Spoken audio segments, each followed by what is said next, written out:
Brought to you by ExpressCare Health and Skin Center. Get in, get out, get better. Welcome back. If you're just tuning in, we are talking about flu shots. And with me is ExpressCare's Dr. Jitka Lom, and she is ready to tackle some of your questions. All right, Doc, first up, our first viewer is asking, are there certain foods I can eat to help boost my immune system? Definitely healthy fruits and vegetables always help our immune system become healthier, especially those containing vitamin C, the leafy green vegetables. Those are very good for you. As far as any other specific foods, just an overall healthy diet, avoiding the processed foods. Okay. Now our next viewer is asking, are there any side effects to getting the flu shot? We talked a little bit about this earlier. Yeah. Every year they compile the most common side effects for that year's flu shot, and they tend to always be headache, sore arm from where you got the shot, maybe a little bit of redness there, body aches, and a feeling of fatigue. And every year it varies the percentage of people that will have that, but those are the most common ones. So they're not unusual, and they will pass. A little Tylenol, little fluid, and you'll be fine. Okay. Now our next viewer is asking, is it better to postpone the shot until my immune system is at full strength? For example, you have a cold. If you have a cold, it makes common sense to maybe wait until you're feeling a little bit better. Again, if you have a fever, you definitely shouldn't have the shot. If you're taking antibiotics at that time for some other reason, you shouldn't take the shot.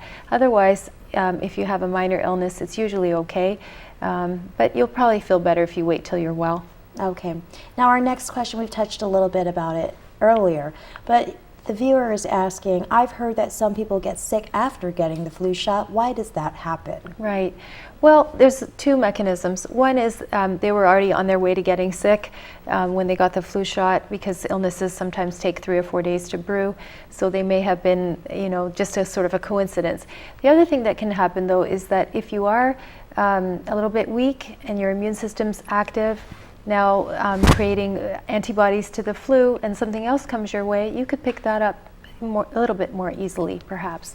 So it is possible to get the shot and then feel a little bit sick from either a different illness or something you picked up right before. Okay.